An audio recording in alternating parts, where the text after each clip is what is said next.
Mira, apa kabar? Baik, Ibu Iwan, apa kabar?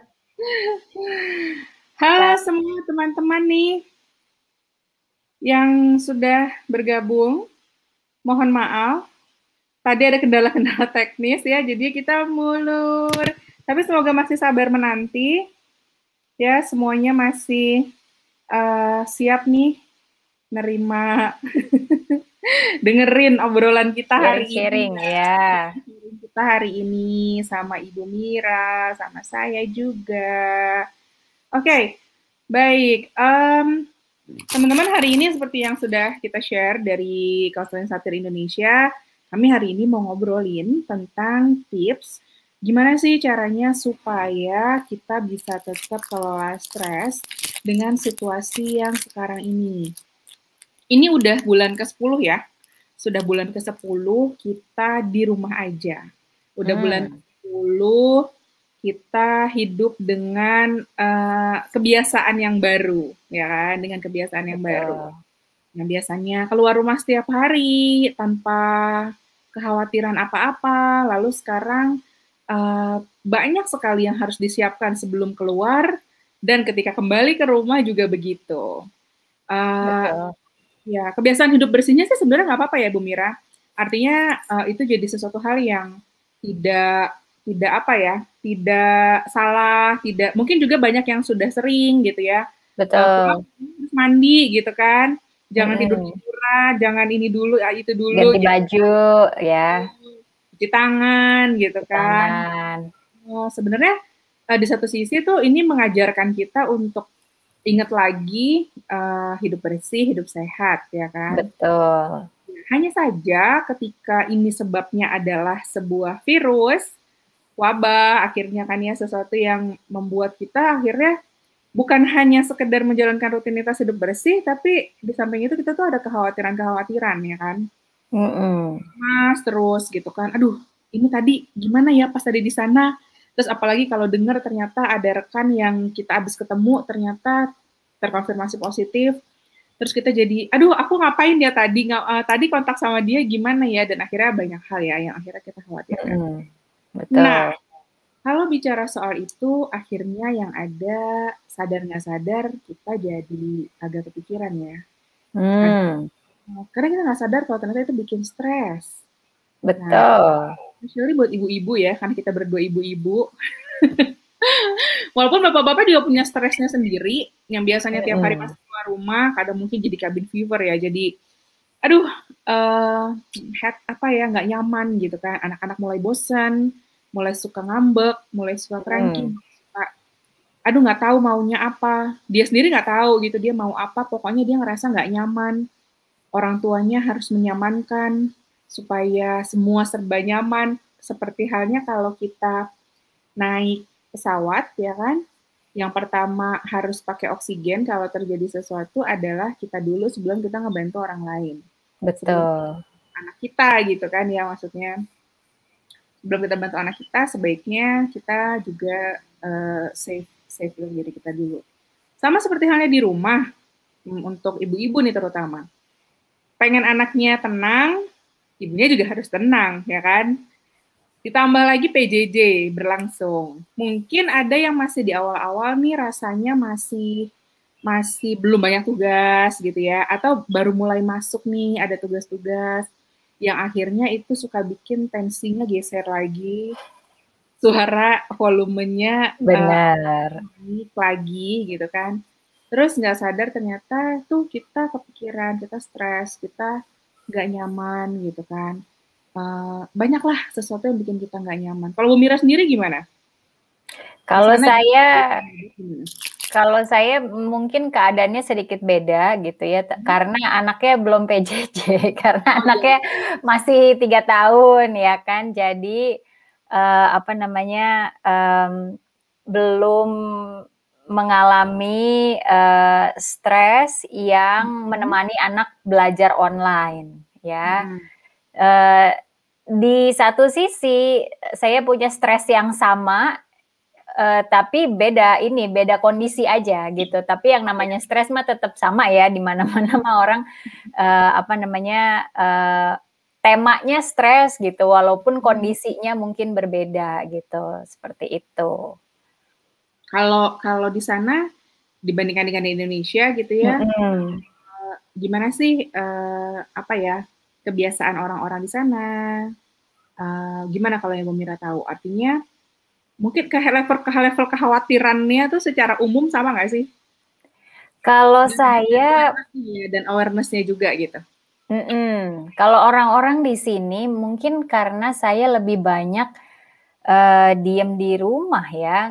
Keluar itu cuma belanja paling ya. Belanja juga setiap saya keluar belanja itu orang juga nggak pernah deket-deket gitu. Jadi emang jarak tuh pasti 2 meteran gitu dan semua orang pakai masker gitu ya. Tapi saya nggak merhatiin tuh semua orang pakai disinfektan apa enggak gitu ya. Cuman kalau masuk toko gitu ya, bahkan toko kelontong misalnya di pasar gitu, toko sayur di pasar semuanya harus pakai gitu. Dan emang saya sering mendapatkan kalau misalnya lagi belanja bumbu-bumbu gitu ya, ada orang yang masuk nggak pakai masker tuh langsung ditegur sama yang punya tokonya gitu. Ini ditunjukin harus pakai masker, kalau nggak pakai keluar aja gitu. Jadi mereka lumayan taat gitu ya, lumayan mengikuti prokes yang yang diminta gitu ya untuk dilakukan. Memang beda keadaannya karena saya tinggal di komplek di mana peraturan itu beda lagi gitu karena di komplek saya ini kita karena tetanggaan gitu ya tahu semuanya dan kalau ada yang menunjukkan gejala gitu ya dan misalnya ada orang-orang yang bersama saat itu semuanya langsung isolasi mandiri gitu. Jadi untuk keluar rumah, misalnya nemenin Ali main di taman di komplek, nggak ada yang pakai masker gitu. Nah, kecuali orang-orang yang datang dari luar yang bantu misalnya bersih-bersih gitu, mereka pakai masker gitu. Jadi keadaannya agak beda sih, Oke. Begitu. Tapi ini tuh ya kalau yang saya rasain emang akhirnya situasinya tuh beda ya dengan ketika kita dulu ya, terutama dalam hal belajar nih kalau saya ya. Anak ya, nemenin anak sekolah. Kalau di sana anak-anak sekolah masih di rumah atau sudah masih mulai di rumah. Jadi ya, jadi yang lebih besar yang SD, SMP gitu mereka panggil guru. Jadi guru entah dari sekolah atau entah guru private gitu ya untuk ngajarin gitu. Jadi di sini tuh ada hotel. Jadi hotel karena komplek dan ada perumahannya, ada hotel juga. Jadi di ruang hotel itu anak-anak belajar di situ semua gitu. Oh, oke. Baik. Jadi dan beda dalam kelompok-kelompok kecil gitu ya. Betul. Oke. Kalau misalnya di sini kan memang kita akhirnya online ya. Online di Indonesia nih namanya online kan. Online belajar PJJ itu emang pembelajaran jarak jauh nih tantangannya beda-beda tiap masa. Kalau saya bicara sebagai orang tua, kemudian suami saya guru juga gitu ya. Jadi di rumah ada yang belajar dan ada yang mengajar. Yang menyimak nih juga ada bapak ibu guru atau mungkin juga ada bapak ibu orang tua. Kalau teman-teman ingin bertanya, teman-teman yang menyimak kami di sini boleh nanti drop pertanyaannya di kolom chat. Nanti akan kami respon. Boleh tanya, boleh tanggapi apa saja, silakan nanti akan kami chat ya komen-komen. Nah, kalau di sini nih Bu Mira nih ya, saya sharing nih cerita tentang yang saya alami dari mulai Maret ya, kan udah mau Maret lagi, udah Januari ya gitu. Udah hampir lagi ya, 2 bulan lagi. Memang kalau sekarang rasanya, misalnya semakin kesini semakin terasa ringan gitu kan, terasa lebih ringan dalam arti kan udah punya pola ya kan. Iya, nggak kaget ya. Baik orang tuanya maupun sekolahnya gitu. Cuman masih ada pola yang berulang gitu ya. Artinya yang rasanya kita masih perlu terus belajar, perlu terus diingatin untuk jangan stres gitu kan ya, jangan menaruh harapan yang yang sama dengan seperti ketika belajar offline gitu ya. Saya Betul. itu juga nanti pengen tanya nih sama Bu Mira. Dari Mhm. bulan Maret itu sampai Juni, kalau buat saya pribadi nih, nggak tahu mungkin teman-teman yang lain punya pengalaman yang berbeda, boleh di-sharing juga di kolom komentar. Kalau saya pribadi, memang masa terberat PJJ buat saya pada waktu itu adalah di bulan Maret sampai Juni lah ya, sekitar Juni Hmm. ya, sekitar itu. Kenapa? Karena memang sekolah itu kan juga kaget dong dengan kondisi ini gitu kan. Semua orang kaget. Ketika pertama kali Maret, 2 minggu, 2 pekan di apa ya, disarankan untuk di rumah saja, kita pikir itu hanya akan 2 minggu saja, ya kan? Kita kira, oh minggu ketiga kita akan mulai belajar, maka ya sudah, berikan tugas, gitu kan ya. Hmm. Anaknya diharapkan belajar sendiri, gitu kan. Nah, ketika lama-kelamaan ternyata situasinya terus-menerus seperti itu, nggak bisa, ya kan? Nggak bisa lagi orang tua udah mulai bingung, gimana lagi nih cara Iya, ngajarinnya. iya. Terus akhirnya desakannya mulai masuk ke anaknya atau ke sekolahnya. Karena orang tua kan juga ada yang work from home gitu ya, atau Betul. mungkin tidak bekerja pun urusan rumah tangga pasti sudah jadi sesuatu yang berat. Berat dalam arti Hmm. pandemi kayak gini gitu ya. Belum lagi ditambah misalnya dari pihak pasangan, misalnya suaminya gitu, kemudian juga ada problem-problem lainnya seperti misalnya mungkin ada yang mengalami pemutusan hubungan kerja, mungkin ada yang mengalami penurunan omset, atau hal-hal lain yang di luar perkiraan yang Hmm. akhirnya nambah lagi kan beban pikiran. Iya, Akhirnya harus ada yang dikorbanin, ya nggak sih? Maksudnya kayak aku nggak bisa nampung semua, aku harus mengabaikan salah satunya. prioritas. Mana nih yang Mhm. prioritas yang harus aku pikirin, gitu kan? Mhm. Sedihnya Mhm. kan kadang-kadang akhirnya itu terlampiaskan pada orang yang paling tersubordinasi ya posisinya di rumah. Anak. Anak ya kan, kalau istrinya capek, marah-marah sama suaminya, ntar dimarahin lagi. Gitu. Akhirnya kadang kesel-kesel, capek-capek, tanpa sengaja, atau mungkin ya nggak sengaja lah ya, saya pikir nggak ada ibu yang Suka sengaja ingin ingin marah, ya suka anaknya ingin gitu ya. menyakiti anak ya. Betul.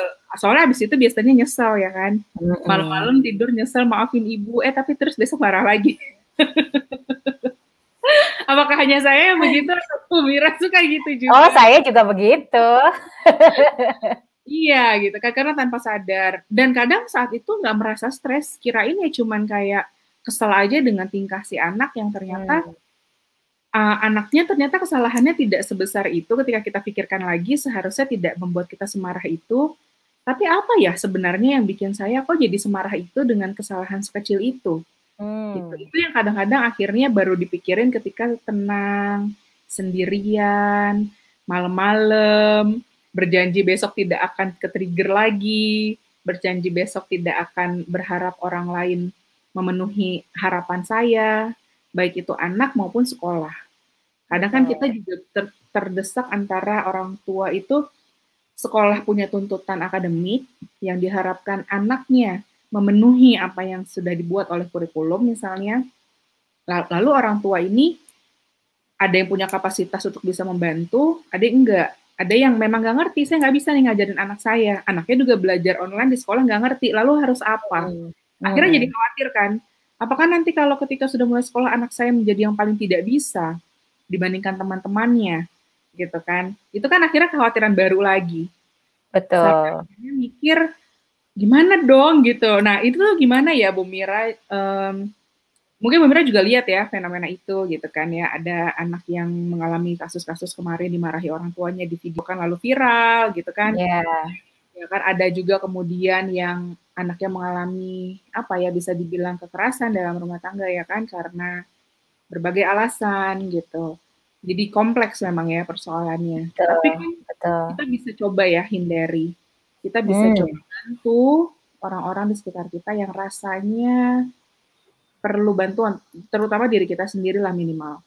Apa yang Mhm. bisa kita lakukan, apa yang bisa kami lakukan, ibu-ibu nih ya, supaya nggak gampang ke-trigger, supaya nggak gampang marah-marah, nggak Hmm. emosional, apa nih yang bisa dibagikan untuk kita semua? Yang Ada bisa Bu Citra, dibagikan gitu ya, kayak punya kan, banyak iya. gitu. Ada Bu Citra Oke. Ratna, selamat siang Bu Citra Ratna. Oh, ada Bu Citra ya. Aku nggak bisa ini nih baca komennya mungkin. Tahu dari Oke, mana nih, Yohan ada Bu Citra? Dari ada di kolom komennya Bu Mira, di sebelahnya private chat. Oh gitu. Oh iya, baru aku klik nih ada. Oh, Halo Ibu oke. Citra. Ya, Oke, yang pertama itu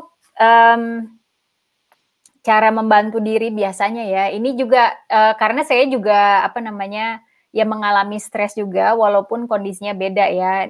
Jangan dibandingin kayak Bu Mira mah enak nggak ngalamin, pasti nggak kayak gitu ya. Nggak, semua orang pasti punya stresnya sendiri, semua orang punya struggle-nya sendiri. Tapi memang kalau untuk memulai lebih sadar gitu ya, lebih memegang kendali, lebih bisa mengontrol apa yang kita lakukan gitu kan, tentu awalnya pakai lewat dengan kesadaran gitu kan. Kalau kita nggak sadar apa yang kita lakukan ini, kalau tadi Yohan kan bilang ini harus gimana ya, ini kan nggak baik ya, kita marah-marah terus, karena nggak ada ibu-ibu yang pengen marah terus gitu, dan setelah marah pun hasilnya jadi merasa bersalah dan lain sebagainya gitu ya. Jadi kan pasti ada kesadaran ya. Kita mulai dulu dengan kesadaran bahwa kondisi, nah selama 10 bulan ini, kondisi yang terjadi apa sih yang beda menurut Yohan, apa yang beda? Dari sebelum PJJ sama selama PJJ, apa tuh yang beda? yang Kondisi. beda kalau buat saya pribadi ya, ini kan tiap orang, tiap rumah bisa beda-beda ya.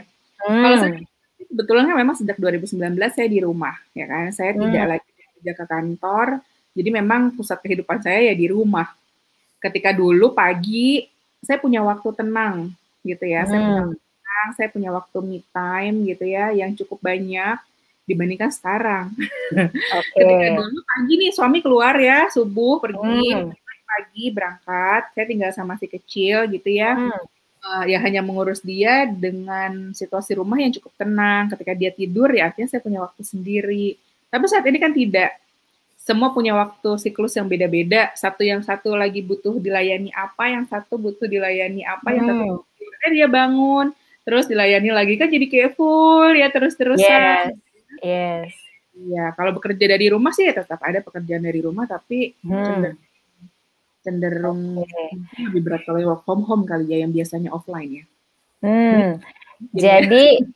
Jadi yang sebelumnya misalnya misalnya kita ke kantor, suami ke kantor, atau kita misalnya di rumah, itu kan ada waktu di mana kita nggak perlu kasarnya ngomong meladeni gitu ya, nggak perlu full mikirin dia harus gimana supaya semuanya oke gitu ya.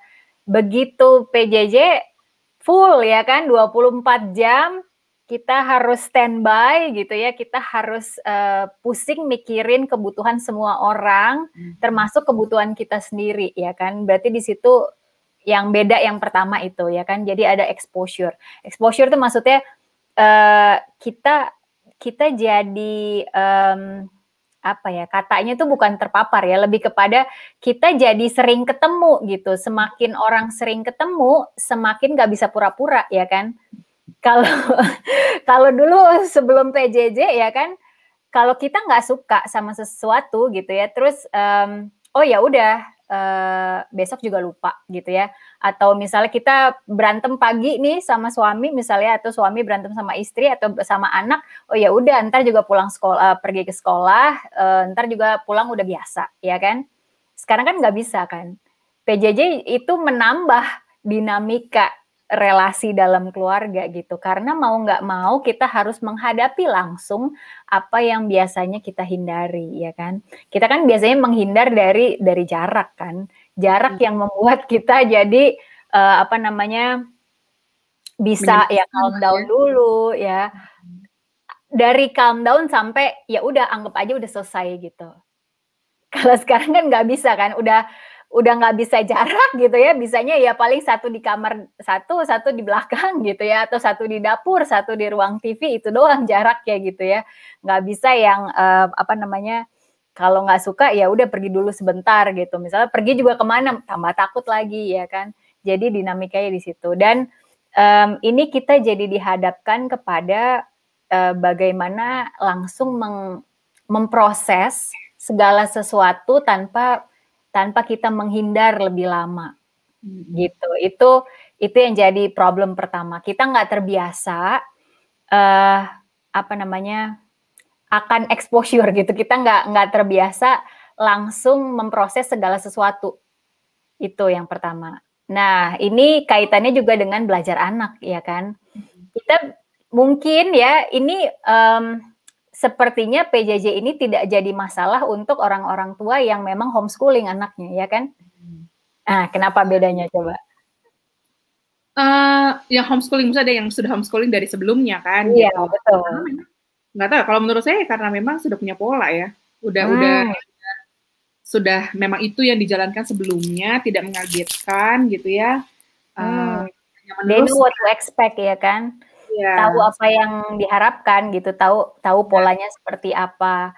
Nah, ini kan artinya ada satu pergeseran ya kan, yang biasanya kita ya udah ya tahu beres gitu, anak di sekolahin gitu ya, taunya pinter gitu, taunya udah bisa gitu. Bagi rapot nilainya bagus gitu ya. Nah, bagi rapot paling kalau kurang juga gimana sih gitu kan, agak marah-marah sedikit, tapi ya maksudnya ya kita udah terbantu gitu, udah terbantu dengan anak pergi ke sekolah gitu.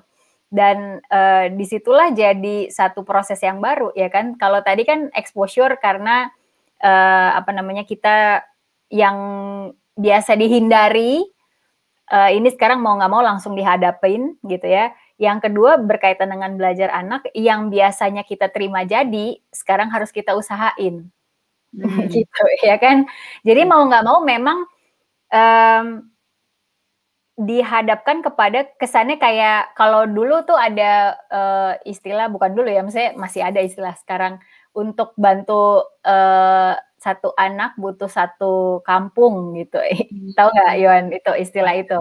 Ya, it needs a village to raise a kid gitu kan. Dia bilang saya nggak tahu siapa yang bilangnya, cuman saya ingat itu quote itu. Jadi dulu tuh kita dimudahkan dengan bantuan dari semua pihak gitu ya, yang mungkin kita take it for granted, tahu nggak? Yang kita terima aja, ya emang kayak gitu. Memang kalau anak udah umur sekolah ya kita kirim ke sekolah, kalau nggak mau dikirim ke sekolah ya berarti kita yang ngajarin gitu kan. Kalau itu kan kalau homeschooling kan memang keputusan yang diambil secara sadar gitu kan. Kalau ini kan karena kita biasa ngirim anak ke sekolah terus tiba-tiba harus kita yang ngajarin sendiri. Nah, ini di sini dinamikanya nambah lagi kan. Udah dinamika tadi relasi pribadi kita sebagai pasangan gitu ya. Itu juga ngaruh dengan relasi kita dengan diri kita sendiri, ditambah lagi relasi ke anak, ditambah lagi tanggung jawab atas sekolah anak, ditambah lagi kalau yang kerja berarti tanggung jawab atas pekerjaan. Jadi ini ada banyak bubble ya, apa sih saya kalau bilang tuh banyak gelembung ya, banyak bubble, banyak lapisan lah, bisa dibilang gitu ya, banyak lapisan masalah yang saling bertumpuk dan jadi satu lingkaran yang tidak berkesudahan ya kan. Karena kita tidak terbiasa untuk langsung memproses dan memperbaiki, itu sih. Kalau dari aku, mungkin kita bisa cek dulu yang tadi pertama, bahwa kesadaran ternyata kita dihadapkan pada mau nggak mau nih, mampu untuk mengelola stres sendiri, mengelola stres dalam relasi dengan pasangan, mengelola stres dalam relasi dengan anak, ditambah bagaimana memisahkan diri antara apa yang dialami, semua dinamika relasi kita dengan ngajarin anak, ya kan? Nggak bisa, karena kalau semuanya nyampur akhirnya tadi kan ke-trigger anak ini sedikit gitu ya,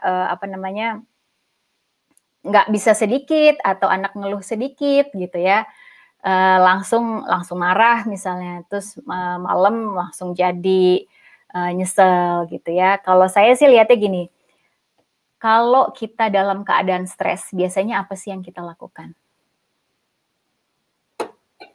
Apa ya kalau saya? Kadang malah saya nggak sadar saya lagi stres gitu. Nah, Kadang mesti itu Kalau dulu sih ya, maksudnya kadang saya nggak merasa saya kenapa-kenapa gitu. Oke.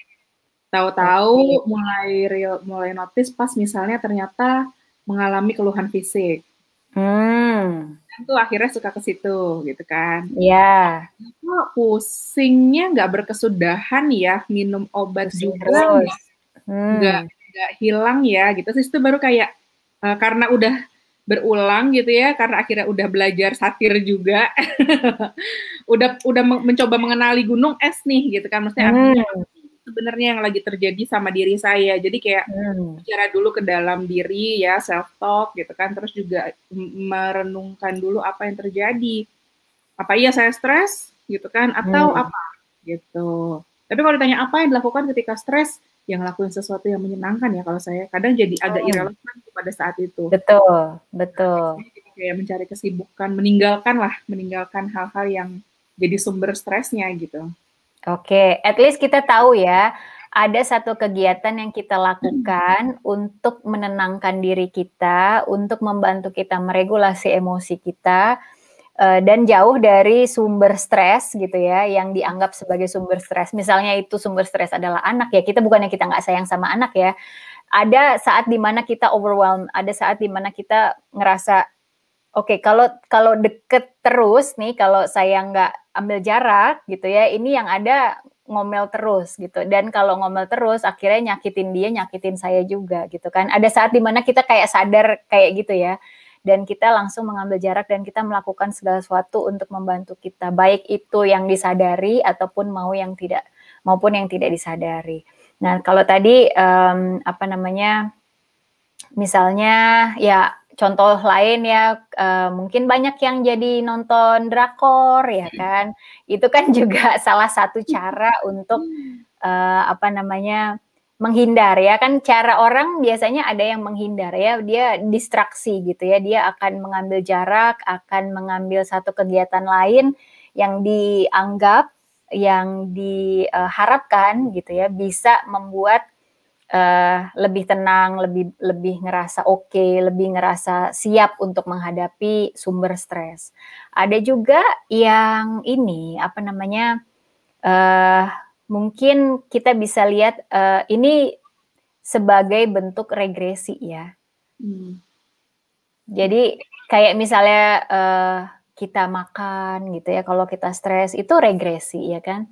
Kita tidur kalau kita stres gitu ya, aduh udah deh pusing tidur aja gitu ya, itu bentuk regresi juga. Ada juga yang misalnya, jadi sebenarnya kalau jadi marah-marah itu pun juga bentuk regresi loh. Atau Karena kalau mungkin dari jadi bersih-bersih ya, tapi iya bunyi semua gitu. betul, iya. Gitu ya. Tapi jadi kayak Aduh, gumbrang gitu ya. Nyuci sambil dilempar. Ya gitu, itu kan sebetulnya bentuk regresi ya. Kita juga mesti bedain nih kalau kita ngadepin anak, kita juga mesti bedain, ini anak lagi regresi atau anak butuh disiplin. Kadang anak lagi regresi, kita anggap anak butuh disiplin gitu. Padahal kalau anak yang menyimak, nggak semuanya orang yang paham nih, Bu Mira. Regresi itu apa sih? Iya, betul, oke. Regresi itu mundur secara emosional dari usia fisik gitu ya. Bagus nih, Bu Yohan minta dijelaskan, betul. Jadi, misalnya usia kita 20 lagi, 20 tuh 10 tahun yang lalu ya. Usia kita Belasan misalnya tahun ya, yang lalu. belasan tahun yang lalu. Usia kita misalnya sekarang, bukan misalnya sih, usia kita sekarang 36 gitu ya, tapi saat kita stres, biasanya kita akan mundur gitu usianya ke usia anak-anak atau usia remaja gitu ya. Contoh, kalau kita nggak mau ngerti ya nggak mau tahu pokoknya kayak gini, itu kan kalau kita sendiri dengar ya ucapan kita, itu kayak anak umur 12, 13 yang nggak mau tahu gitu, yang pokoknya mauku kayak gini, semua orang harus ngertiin gitu, ABG gitu ya. Sama juga seperti misalnya semua no gitu ya, udah kayak Ali, udah kayak anak umur 2 tahun, 3 tahun gitu ya.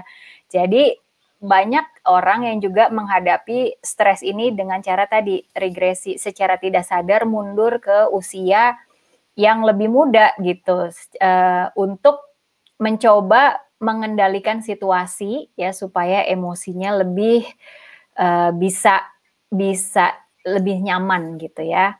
Nah ini kalau kita bahas satir ya, di satir itu ada namanya stansi. Stansi itu artinya, stansi itu gini, kejadian itu bisa aja nggak kita anggap masalah gitu ya, tapi karena kita menganggap karena kita punya satu cara tertentu, kayak tadi misalnya regresi ya, kita bisa menganggap satu kejadian ini sebagai sebuah masalah gitu. Kayak misalnya PJJ ya, anak atau kita anggapnya harian lah. Ini pagi-pagi tahu-tahu anaknya nggak mau bangun tidur gitu ya.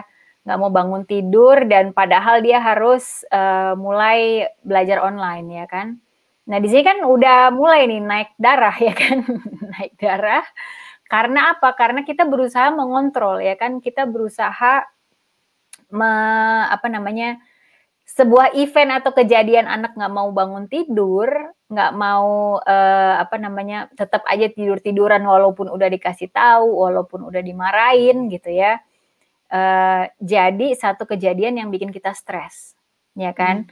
Coba kita tarik lagi ya. Apa sih kemungkinan yang akan terjadi ya kalau anak ini tetap nggak mau bangun tidur? Yang bikin kita stres, apa tuh? Kalau saya, yang bikin saya stres kalau anaknya nggak segera muncul adalah dihubungi gurunya. Oke. Dihubungi gurunya. Artinya kan, saya harus di satu sisi saya ngerti nih, misalnya anak saya masih butuh waktu untuk wake up gitu, sedangkan terus gurunya juga, "Bunda, ini anaknya belum datang," misalnya gitu ya kan.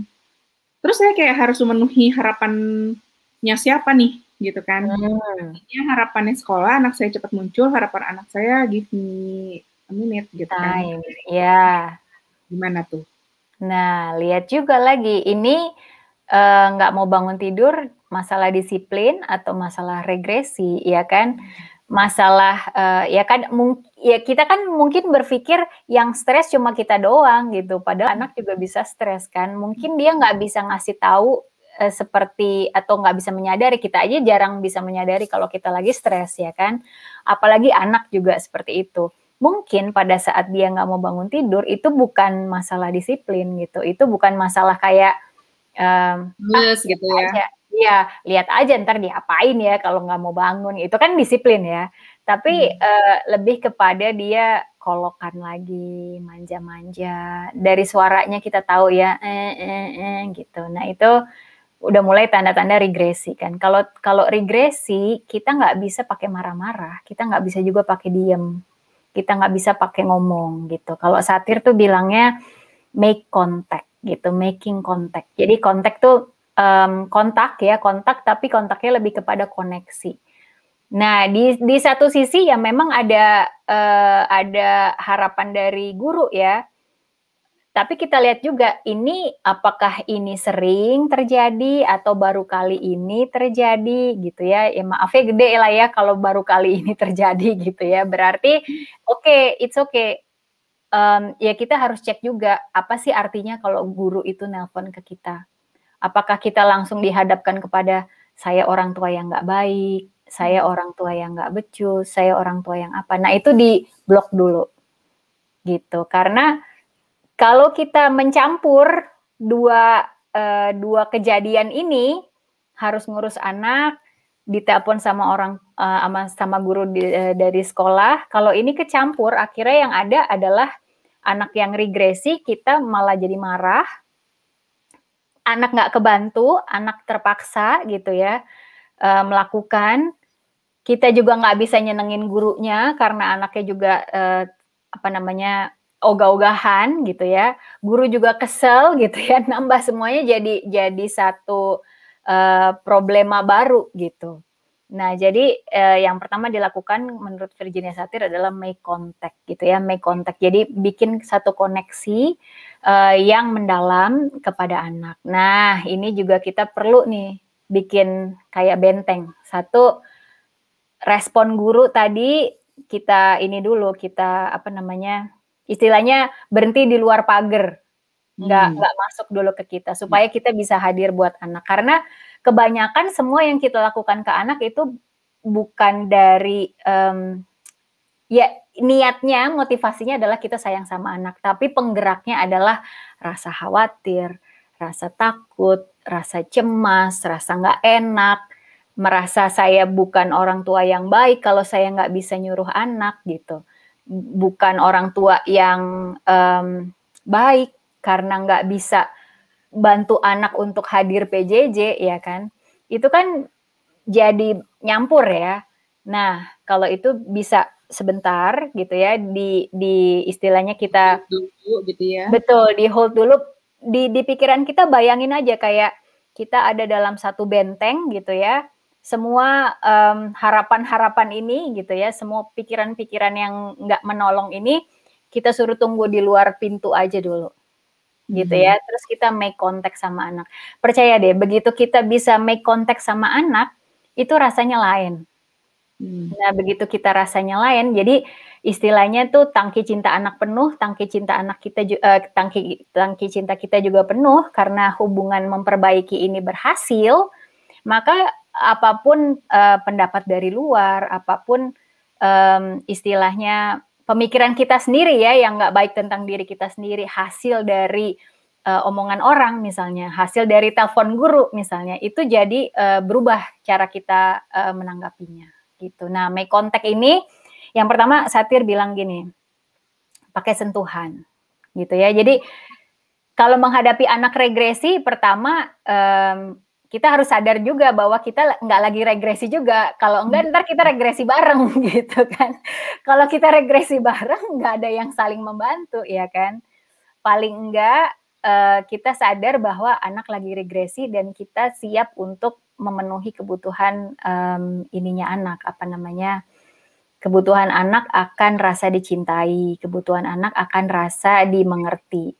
Nah, kebutuhan kita ini nanti kita penuhi apa namanya, ada saatnya kita penuhi. Tapi kalau di saat kita harus menghadapi anak ya berarti kita berusaha untuk ada buat anak dulu gitu. Nah, tadi lewat sentuhan, karena gini, anak itu selama saya kasih konseling ya, bukan ke anak nih, maksudnya selama histori atau perjalanan saya memberikan konseling, itu ujungnya adalah kejadian di masa kecil gitu ya. Semua klien saya gitu ya, itu punya satu kejadian di masa kecil di mana dia membuat satu keputusan yang sangat sederhana gitu ya, berdasarkan otak mereka saat mereka di usia yang sangat muda bahwa mereka tidak dicintai oleh orang tuanya.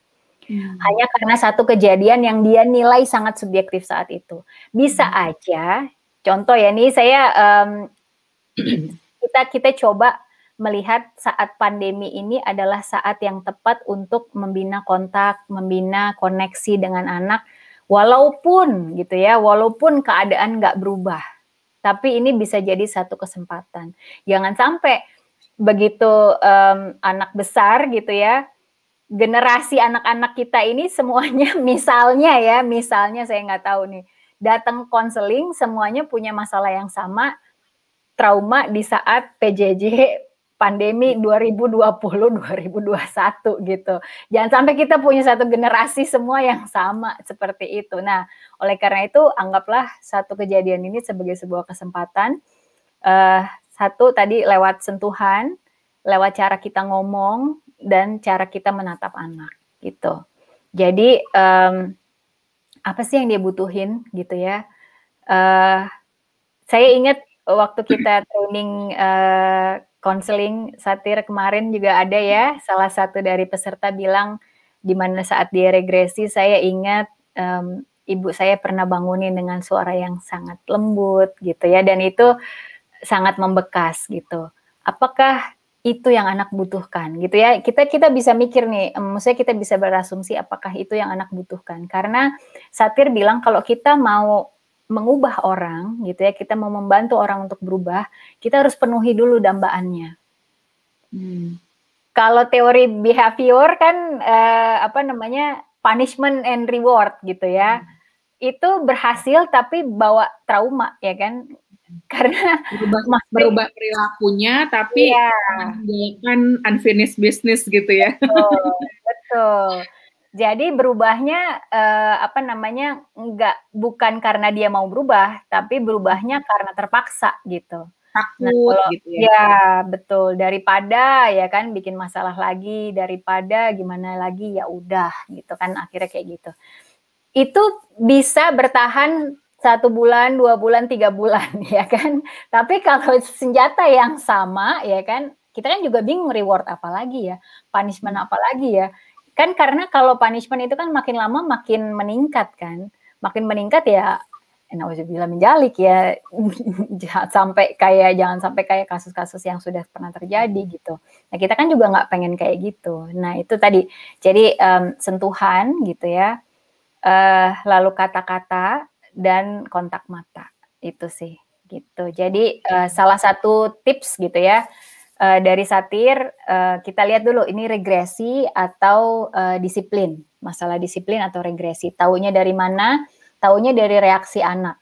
Ya, kalau reaksinya ngetes bandel gitu ya, matanya gini gitu ya, kalau nggak bangun gimana ya gitu. Nah, itu disiplin. Ya, tapi kalau regresi atau usianya mundur gitu ya, usia emosinya mundur, nggak seperti usia fisiknya, itu kita bisa lihat dari cara dia ngomong, dari gerakan-gerakan tubuh gitu yang nggak mencerminkan usia fisiknya dia. Nah, itu berarti kita make contact tadi. Begitu. Kalau anak-anak yang lelah, dalam arti kan misalnya tugasnya banyak gitu kan, atau yang lain, itu bisa juga artinya terjadi kedua-duanya ya. Artinya bisa. Kalau dia nggak mau bangun juga dia bisa jadi besoknya itu regresi, bisa jadi juga karena masalah disiplin. Artinya tidak ada kepastian bahwa kalau dia karena males ngerjain tugas nggak mungkin regresi, tapi disiplin nggak juga kan. Tapi artinya bisa juga akhirnya bisa regresi itu bisa, gitu kan. Betul. So, jadi apa yang harus kita lakukan nih kalau setelah regresi itu ya, misalnya kita penuhin nih, kita juga kasih tenggat waktu gitu. Kita bukan yang langsung sayang-sayangan aja di tempat tidur nggak PJJ gitu ya, tapi kita kasih tenggat waktu gitu kayak udah misalnya ya anak ini apa sih sukanya dielus misalnya gitu ya. Mungkin selama ini kita tuh selalu penuh dengan tuntutan aja gitu ya, tapi kita nggak ada waktu untuk mengisi tangki cinta anak gitu ya, tapi kita hanya nuntut gitu, kita reward punishment terus gitu, reward yang nggak dikasih tapi punishmentnya dikasih misalnya, itu kan juga nggak efektif ya.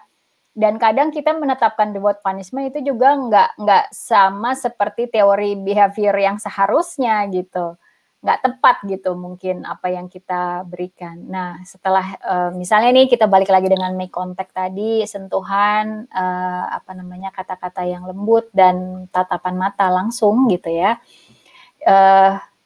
Langsung kita masukin itu maksudnya jadikan ini sebagai jembatan. Oke, 5 menit lagi Ibu mau lihat kakak mandi ya, atau 5 menit lagi gitu ya, setelah ini misalnya anak sambil dipeluk gitu ya, 5 menit lagi ini ya, siap-siap ya, PJJ ya gitu.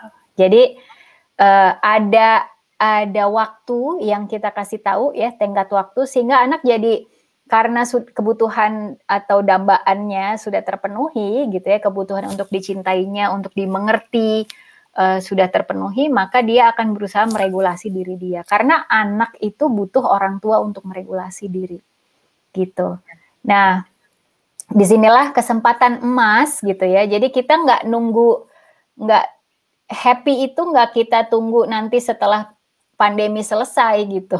Happy ini bisa kita create, bisa kita ciptakan justru dengan make contact dengan anak itu. Sehingga kita nggak perlu merasa bersalah gitu. Nah, kalau sudah merasa bersalah gimana? Repair. Repair itu artinya memperbaiki. Gitu, perbaiki hubungan dengan anak. Begitu. Ya, emang kadang-kadang akhirnya nggak sabarnya itu karena ada tuntutan lain ya. Tapi bener ya, kalau misalnya anaknya kayaknya lagi regresi, kalau kita hadir sebentar aja, mungkin sekitar 10-15 menit lah minimal ya, singkirin dulu deh hal-hal yang lain. Karena kan yang bikin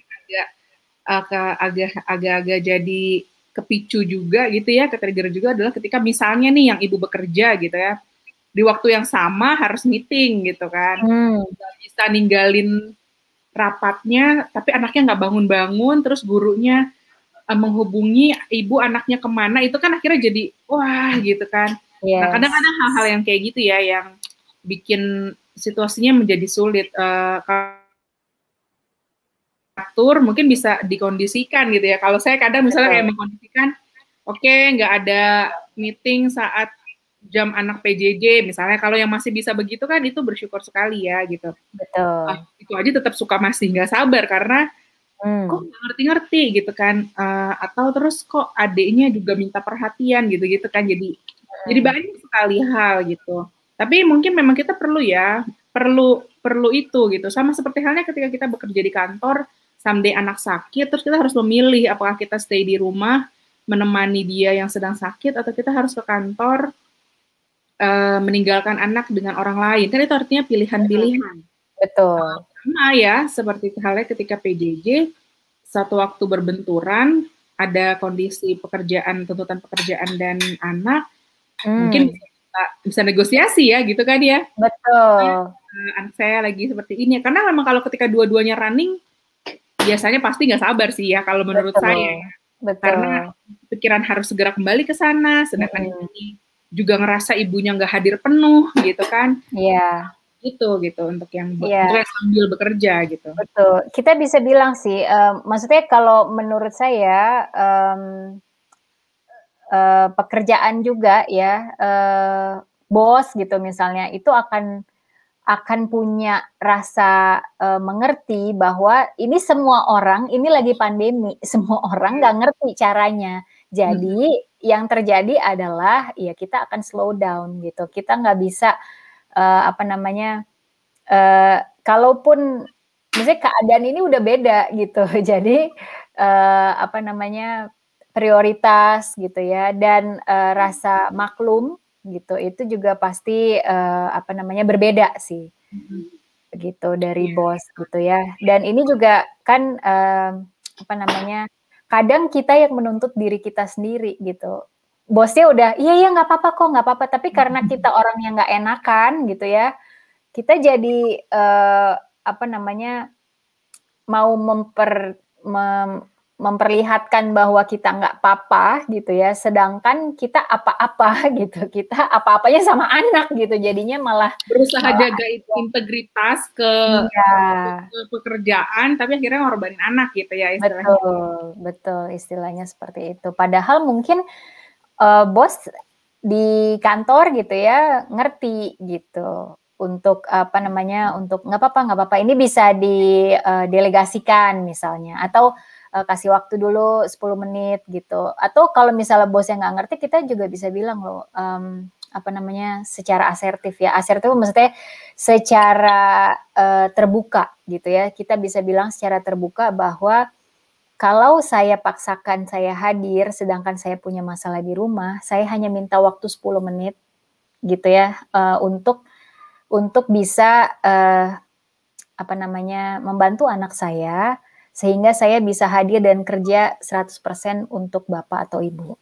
Gitu, kita bisa ngomong kayak gitu ya kan, supaya kita nggak pusing dengan harapan ke diri kita sendiri, ditambah harapan yang kita pikir orang lain punya kepada kita gitu ya.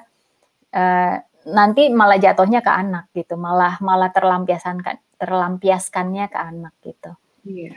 Kalau nggak diselesaikan jadi ini ya, jadi akhirnya pekerjaannya juga nggak bisa 100% mungkin ya, karena kelar nih yang di rumah gitu. Kitanya nggak tenang ya kan, ngadepin apa yang harus kita lakukan berhubungan dengan pekerjaan, kita nggak tenang juga, anak kita gimana gitu kan. Jadi memang harus ada prioritas, dan prioritas itu seharusnya adalah keluarga gitu. Karena kalau dulu sebelum pandemi gitu ya, mungkin kita berpikir bahwa ya prioritas kita pekerjaan. Kenapa? Karena kita bekerja kan untuk anak, nggak bisa sekarang gitu. Kalau itu jadi alasan gitu ya, hanya untuk menghindari kedekatan untuk memperbaiki relasi dengan anak, nggak bisa lagi sekarang gitu. Ya, saya sebagai orang tua juga pernah ya, ketika guru anak saya mengajar di rumah ya, lalu kemudian anaknya kayaknya sedang cari perhatian gitu ya, terus ibunya akhirnya minta waktu sebentar ya, ibu dulu gitu kan. Buat saya saat itu sebagai orang tua sih saya memahami, artinya saya nggak kemudian menjadi merasa gurunya tidak profesional gitu kan. Sama seperti halnya ketika satu waktu juga pernah guru anak saya kemudian, sebentar ya, ini anak ibu mau ke kamar mandi, pengen mau buang air kecil gitu kan. Saya pribadi sih juga memahami gitu kan. Saya nggak tahu, mungkin kan ada juga ya orang yang ngerasa kenapa tidak dikondisikan sih dan sebagainya. Tapi ya memang di sini kita perlu sama-sama saling menebalkan toleransi ya gitu. Betul. Karena situasinya tidak biasa gitu. Buat kan misalnya kita ngerasa jujur di awal-awal pandemi itu santer sekali juga banyak ya situasi di mana orang tua berkata, saya kan sudah bayar sekolah, kenapa saya harus ngajar juga? Lalu muncul kemudian nasihat gitu kan, atau webinar atau apa yang mengingatkan bahwa madrasah pertama itu orang tua gitu. Memang sebenarnya pendidikan itu kewajiban kita. Tapi lalu kemudian ada lagi, tapi kan kami, artinya sesuatu yang nggak selesai-selesai gitu kan. Artinya kita terus diingatkan, oke, ini tanggung jawab kamu sebagai orang tua. Tapi kemudian, tapi saya juga punya kesulitan finansial kalau saya tidak bekerja. Sedangkan jika saya tidak hadir ini akan begini gitu kan. Apalagi jam kerja juga sekarang jadi tidak seperti dulu yang kita bisa 9 to 5 ya misalnya. 9 to 5, terus after itu udah mau matiin handphone ibaratnya ya, terus kita mau fokus sama family. Tapi kalau sekarang kan bisa tiba-tiba meeting jam 8 malam gitu kan ya. Tiba-tiba ada juga yang nge-WA jam 12 malam urusan pekerjaan karena memang jam tidur mungkin jadi agak kacau balau gitu ya. Tapi ya memang harus saling tetap jaga etika juga kali ya. Betul, tahu juga. Iya, kebiasaan itu harus diregulasi juga. Jadi supaya nggak, artinya bukan cuman ya kalau mungkin perlu notes cepat, reminder dulu kali ya, terus baru di-send ke orang-orang yang berkepentingan. Apakah itu saya mau WA gurunya, apakah gurunya mau WA tugas atau apa. Sejauh ini sih nggak terjadi seperti itu ya. Cuman ini hanya pernah mendengar saja dari pihak-pihak yang lain gitu. Betul. Ya, betul. Penting saya banget. juga, mengalami ini sebenarnya nggak ada tuntutan dari siapapun gitu, tapi giliran anak mendekat gitu ya, kalau lagi webinar gitu, itu udah kayak aduh kesel minta ampun gitu ya. Tapi ya walaupun audiensnya nanti terganggu nih kalau ada anak saya gitu ya. Tapi nggak tahu, mungkin kalau yang lain teman-teman gimana sih gitu, misalnya ikut sebuah webinar gitu ya, terus ternyata pembicaranya harus mangku anak tuh, masalah nggak sih gitu kan ya? Tapi mungkin kalau pembicaranya bisa tetap fokus, mungkin nggak masalah ya. Tapi memang ada yang akhirnya jadi nggak fokus. Tapi emang kebanyakan benar sih Bu Mira, nggak fokusnya karena kita fokus sama harapan orang lain, bahwa saya khawatir akan mengecewakan yang mendengarkan saya. Padahal sebenarnya even saya sambil mangku pun saya bisa kok fokus misalnya, gitu kan ya. Gitu.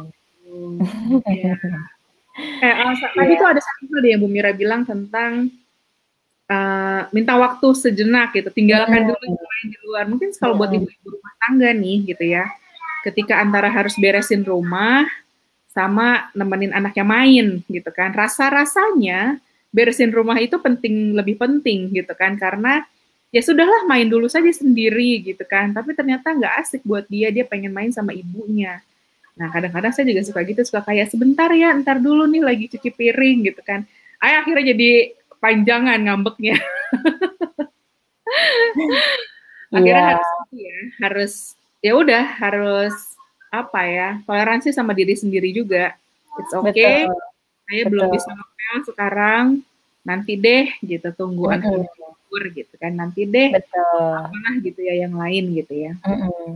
Atau ya ada banyak pilihan sih, kita bisa juga misalnya mengajak anak kita untuk ikut terlibat gitu ya. Ya, betul. Eee, apa namanya, Bisa-bisa. ya memang jadi akan ini ya, nggak sebersih sesuai dengan yang kita harapkan gitu, tapi at least ada waktu bersama yang bisa, apa namanya, kita manfaatkan gitu, yang bisa dihabiskan bersama gitu. Jadi, apa namanya, itu juga, kalau saya membuka pilihan itu, pasti juga banyak yang mikir, "Ah, entar tadi misalnya nggak jadi nggak bersih," gitu. Terus, "Ah, entar, apa namanya, anak mah malah ngerepotin, malah atau apa," gitu ya. Nah, kita cek lagi deh pikiran-pikiran kita itu. Sebenarnya itu maksudnya kita harus melakukan apa yang kita lakukan itu untuk siapa, gitu kan. Apakah, ya ada juga yang misalnya hubungan dengan, apa namanya, atau memang kita punya keinginan semuanya serba bersih gitu ya, itu kan jadi kayak kita berusaha mentoleransi standar kita sendiri ya kan. Tapi juga misalnya yang hidupnya, masih tinggal bersama dengan mertua gitu misalnya ya, kan ada kayak tuntutan sendiri ya bahwa harus bisa ini, kalau enggak nanti akan dapet, apa istilahnya, teguran atau cibiran mungkin gitu, atau, sindiran gitu ya, nyinyiran gitu ya. Ya, tapi ini juga jadi satu momen ya, di mana kita juga, dihadapkan untuk memperbaiki relasi dengan misalnya mertua, dengan suami, dengan pasangan gitu ya. Ini, ya itu, karena tadi di awal saya bilang situasinya kita nggak bisa lagi melarikan diri gitu, mau nggak mau kita Benar. proses, dan ini jadi satu kesempatan memang untuk memperbaiki relasi gitu. Ya, betul betul betul. Iya. Melibatkan anak itu menyenangkan juga, asal harapannya dikelola ya. Betul, Kalau standarnya diturunin. standarnya diturunin, kalau misalnya harapannya bersihnya kayak kita, nggak ada yang mau bantuin lagi nanti. Aduh, aku udah nyapu dibilang nggak bersih, aduh aku cuci piring masih ada kurangnya gitu kan ya. Saya pernah soal tuh kayak gitu, dan suami saya mengingatkan gitu kan, kalau kamu terus mengatur terlalu detail, nanti ini jadi pada nggak bisa kreatif gitu kan, karena terlalu apa ya, step by step, ya udah biarin aja, oh ya gitu kan ya, emang kadang perlu ada yang ngingetin gitu kan ya, terus menerus saling Betul. ya gini, kayak gini sekarang kita ngobrol mungkin ada yang jadi akhirnya teringat, oh ya oke gitu, saya coba deh gitu kan. Karena sama seperti halnya kayak harapan sekolah gitu kan ya, harus kumpulin tugas tepat waktu. Saya pernah berada dalam kondisi di mana anak saya benar-benar nggak suka ngerjain itu, tapi ada deadline. Mmm. Pernah ada situasi di mana saya nge-push dia, lalu sampai akhirnya satu waktu saya ngerasa kalau, eee, apa ya, relasi kami terlalu berharga untuk untuk ini gitu. Jadi Dikalahkan dengan nilai mhm, ya. jadi kayak, oke lah saya bersedia menurunkan standar dalam arti, it's okay, saya tahu anak saya, dalam tanda kutip "tidak bodoh" kok, dia Mhm, paham, hanya dia mhm, sedang tidak nyaman untuk mengerjakan ini, jadi it's mhm. okay. Bahwa ada resiko misalnya ternyata jika mengumpulnya keterlambat dikurangi nilainya, ya sudah gitu, itu juga hal yang sudah saya bicarakan dengan anak gitu kan, bahwa, Mhm. ini ada resikonya, konsekuensinya, apakah tidak apa-apa, jika tidak apa-apa ya sudah, gitu kan. Awalnya tidak bisa saya seperti itu, dalam arti kayak, saya juga ter ter kepicu untuk kemudian ingin anak saya tuh dinilai baik gitu kan oleh sekolah, dalam arti jangan Iya. sampai, dia dan kami orang tuanya dinilai tidak kooperatif gitu kan. Sehingga memang akhirnya sempat mempertanyakan ke sekolah gitu, apakah tidak bisa ini bebannya dikurangi gitu kan misalnya ya. Ada hal-hal yang diakomodir, ada hal-hal yang kemudian disesuaikan ketika akhirnya bisa tidak diajarkan gitu kan, bisa tidak begini begitu. Artinya sekolah juga memahami kesulitan kita sebagai orang tua, kita juga memahami bahwa guru-guru itu juga punya keluarga, kita juga Betul. memahami sekolah juga ada bagian di mana saya bilang, "Ini kenapa materinya seperti ini ya, bukunya juga tidak ada," dan segala macam lah, sampai akhirnya dijelaskan bahwa kurikulumnya memang seperti ini. Artinya mereka juga bukan penentu penentunya ya, bukan pengambil kebijakannya. Jadi mereka juga punya apa ya? Standar yang harus dicapai juga. Tentang kurikulum yang bukan mereka sendiri yang bikin gitu. Jadi di situ orang kemudian memahami, oke, saya juga harus berusaha membantu sekolah untuk ini, tapi supaya nggak nyakitin anak saya gimana ya gitu kan. Akhirnya seperti itu solusi, kan. Betul. Dan memang apa namanya, di balik konflik gitu ya, di balik sesuatu yang nggak sesuai, yang nggak mengakomodir, itu tercipta sebuah peluang untuk berkomunikasi ya kan. Dengan kita mengkomunikasikan kesulitan kita gitu ya, sekolah juga jadi apa namanya, mengakomodir atau membantu solusi apa yang kira-kira bisa apa namanya, bisa sesuai untuk diaplikasikan gitu kan. Nah ini kan juga membantu kita keluar dari pola-pola kita yang nggak sehat kan, apalagi orang-orang yang semuanya telan aja sendiri gitu. Kalau tipe kita akan terus seperti itu ya habislah kita gitu ya. Kita ini artinya butuh juga untuk kita belajar mengkomunikasikan apa sih kesulitan kita gitu ya. Karena ini belajar mengkomunikasikan kesulitan kita akan tadi menciptakan satu komunikasi yang lebih mendalam. Kita membuka diri bahwa orang lain itu bisa kok bantu kita gitu ya, dan kalau kita butuh bantuan kita bisa kok minta bantuan gitu ya. Jadi ya itulah, ini jadi satu kesempatan untuk memperbaiki diri juga ya kan, lewat relasi kita dengan orang lain ya, atau dengan sekolah. Sekolah juga ya belajar ya apa namanya, kurikulum yang ada itu kan sudah ditentukan sebelum ada pandemi ya kan, dan nggak bisa langsung mengubah kurikulum hanya karena pandemi dalam waktu beberapa bulan ya kan. Jadi memang semuanya pada kemampuan fleksibel gitu, pada kemampuan fleksibilitasnya masing-masing gitu, karena nggak ada yang tahu gimana gitu ya. Nggak ada orang yang dulu pada saat pandemi sekarang masih hidup gitu ya, karena kan dulu pandemi terakhir kan awal 19-an kan, 1900-an gitu kan. Nah sekarang 2020, 2021 ya kan, dimana semuanya belajar dari nol gitu, nggak ada yang ngasih tahu harus seperti apa gitu. Jadi memang fleksibilitas itu yang pertama sih, yang paling penting gitu, fleksibel. Kenapa? Karena situasi udah beda gitu. Dan kalau kita tidak bisa menerima bahwa situasi udah beda gitu ya, kita akhirnya stres sendiri gitu. Kita yang bikin diri kita stres gitu. Karena kita betul, karena kita nggak ngikutin alurnya gitu. Alurnya adalah keadaan beda, mau nggak mau semuanya harus serba fleksibel gitu. Begitu. Benar-benar, kalau misalnya soal komunikasi, ketika kita mengkomunikasikan kesulitan kita, bisa jadi sebenarnya kita bisa dibantu gitu kan ya. Betul, iya. Nggak harus sesempurna itu juga gitu kan. Betul. Nggak harus segitunya gitu ya. Tapi asal dibicarakan. Karena kalau emang semua ditelan sendiri, habislah. Kalau yang sanggup sih nggak tahu ya sesanggup apa, kan orang punya batasan. Sampai kapan, iya.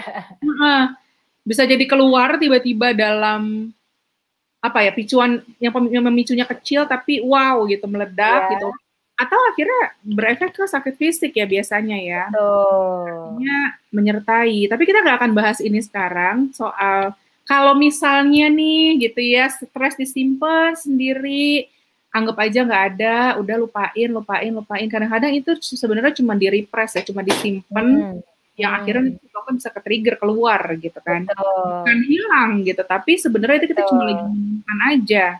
Itu bisa suatu waktu tiba-tiba kepantik gitu kan. Betul. Nah kadang-kadang orang akhirnya bikin itu secara pengaruh ke fisiologis ya.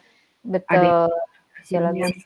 Terus ada yang akhirnya ternyata sakit perut, ada yang sesek dan lain sebagainya. Terus berobat ke dokter gitu ya, atau ruam atau apa. Terus berobat ke dokter tapi nggak sembuh-sembuh. Jangan-jangan stres loh gitu. Betul. Oke, kita akan bahas itu lebih lanjut nanti ya Bu Mira di webinar Konseling Satir Indonesia. Oh, di sini juga baru lihat ada Ade. Assalamualaikum Kak Yon Kamil. Iya. Waalaikumsalam. Ade ini Waalaikumsalam. adik kelas kita di bimbingan konseling. WC. 2015 ya kalau nggak salah ya, 2000 berapa ya? 2013 bukan ya? Saya juga agak lupa ya. Kalau 13 angkatan berarti gitu bareng ya. sama Femi ya berarti ya? Ada Atau nggak sih ya? di bawahnya Coba lagi, nggak tahu ya. kita cek. Lupa,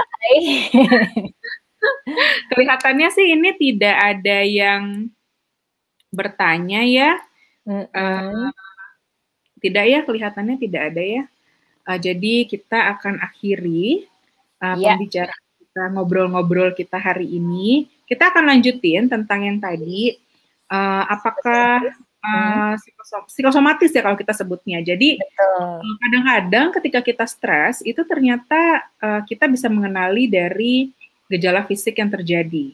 Saya soalnya menemukan, atau saya bahkan juga pernah gitu mengalami, ketika itu terus berulang, akhirnya saya menyadari. Jadi pernah satu waktu saya migrain terus-menerus gitu ya. Saya menyadari bahwa ternyata, oh ini terjadi biasanya ketika saya tuh ada sesuatu yang saya nggak suka, tapi saya nggak bisa nyampein. Misalnya seperti ya. Iya, itu biasanya langsung deh, aduh. Iya. Gitu. Kalau Iwan migrain, kalau aku dulu pingsan. Oh gitu ya? Oh iya, aku tuh sering soalnya dari SMA dan aku pikir itu emang sakit aja. Sakit dalam arti sakit fisik aja. Ada sesuatu di tubuh yang mungkin misalnya kecapean atau apa. Ternyata selain itu juga ada hal lain gitu. Skin juga pernah ya bermasalah. Nah, nanti kita bahas lebih lanjut deh. Kita nggak bisa bahas udah 1 jam. Terima kasih banyak untuk teman-teman. Untuk teman-teman yang ingin menyimak pembahasan lebih mendalam tentang psikosomatis, tentang gimana kita bisa mengenali gejala stres dari kondisi fisik, kita akan ngadain webinar di tanggal 30 Januari, hari Sabtu depan ya, Sabtu ini ya. Sabtu ini tanggal 30 Januari pukul 1 siang ya, pukul 1 siang teman-teman bisa melihat flyernya untuk tahu lebih lanjut di Instagram dan Facebook Konseling Satir Indonesia. Silakan teman-teman boleh mendaftarkan diri melalui link yang kami tuliskan di penjelasan flyer tersebut. Di flyernya juga tertera linknya, atau menghubungi narahubung Konseling Satir Indonesia yang tertera di banner Facebook page kami dan juga di Instagram. Terima kasih banyak untuk teman-teman yang sudah hadir siang hari ini. Terima kasih Bu Mira juga. Terima kasih juga Ibu Yohan. Bermanfaat nih tips-tipsnya, bisa membina hubungan yang lebih baik dengan anak-anak, bisa mendampingi mereka dengan tetap senang, tetap happy, sehat lahir batin, jangan sampai fokus pada kesehatan fisik yang menyakiti hati. Iya, betul. Terus suruh pakai masker, tapi marah-marah anaknya sebel, terus akhirnya itu yang terkenang. Jangan sampai terus kemudian generasi ini seperti yang disampaikan Bu Mira tadi, pada satu waktu mereka semua perlu konseling karena punya kenangan masa kecil, trauma masa kecil 2020 PJJ. Di tahun 2020 saat PJJ. Wow, jangan sampai ya. Ini sudah 2021.